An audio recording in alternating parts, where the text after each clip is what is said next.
In 2011, MSF decided to open a trauma hospital in the northern Afghan city of Kunduz to provide high-quality, free surgical care to victims of all types of trauma. In that region, before the opening of Kunduz, severely injured people were forced to make long and dangerous journeys to the capital Kabul or Pakistan to receive the care they needed. MSF teams converted shipping containers into a functional hospital equipped with 55 beds, an emergency room, 2 operating theatres, an intensive care unit, as well as X-ray and laboratory facilities. The hospital was busy from the outset. Even during the first months, it was often full. Most patients were Kunduz locals, but word spread about the free and high-quality care provided.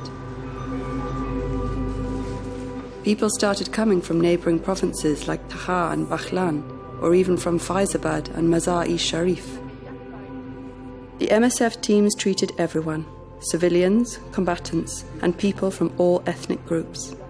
And just like in all MSF hospitals, a strict no-weapons policy was put in place. Tell him he has a big fracture of the skull. The skull was cracked like this, and he's very lucky to even be alive. Most patients were victims of traffic or domestic accidents, but bomb blasts and violent protests also brought waves of wounded people.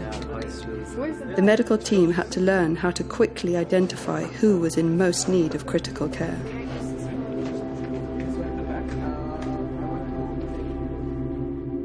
Starting in 2012, massive construction work transformed the old Spinza building into a 92-bed, high-level trauma hospital. In 2013, medical teams soon began to perform complex internal fixation procedures. Okay, it's perfectly inside. That's our idea. The combination of the expansion plus the need to maintain a high quality of care meant lots of recruitment and lots of training. In only a few years, the hospital had become a lifeline for people in Kunduz and the surrounding provinces. But in January 2014, the entire medical stock of the hospital was destroyed in a fire. Medicines and supplies were ruined and construction plans put on hold. Despite this setback, the medical team continued to focus on improving internal fixation procedures and care for patients with severe head trauma. Physiotherapy and mental health services were also expanded. 2015 saw the heaviest fighting season in Kunduz for many years. Hundreds of war-wounded patients were treated at the hospital in May and June. Non sei tu direttamente l'obiettivo, ma ne rimani coinvolto e sono sempre civili a restarne coinvolti. Reaching the hospital became more and more difficult for people from outside Kunduz city. A normally short journey could take hours. People had to cross multiple checkpoints, risking landmines and crossfire to get the care they needed. One district, Chardara, was particularly isolated. At the end of June, MSF opened a district advanced post there, so severely injured patients were able to be stabilized before they could be transported to Kunduz city.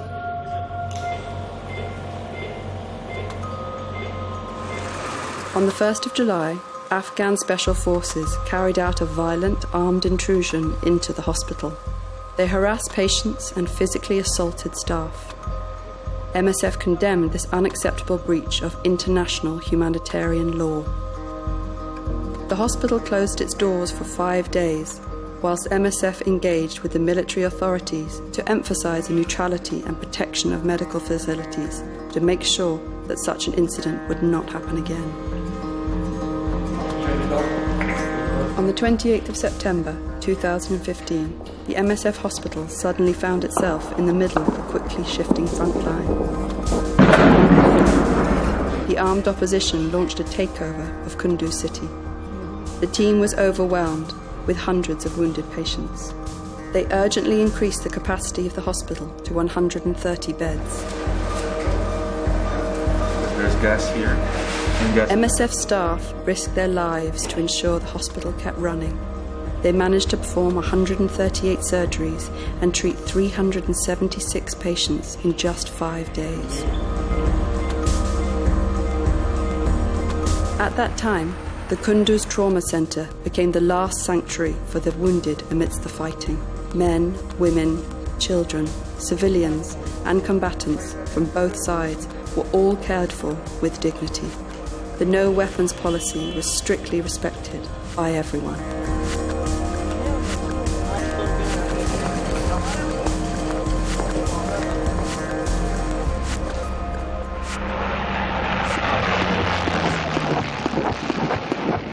Starting at 2:08 a.m. on Saturday the 3rd of October, a United States AC-130 gunship fired 211 shells on the main hospital building where patients were sleeping in their beds or being operated on in the operating theatre. Our surviving staff set up a makeshift operating table in the hospital kitchen to try and save their wounded friends and colleagues. Worldwide, the public joined the MSF movement in expressing outrage and calling for an independent investigation into the attack. We ask you to sign our petition, Independent Investigation Kunduz. We claim the protection and respect of humanitarian medical action to victims of war close to the front line. 14 of our colleagues, 24 of our patients and 4 of their caretakers were killed in the attack. 37 people were injured, some of them left with lifelong problems. Thousands of people were left without life-saving medical care.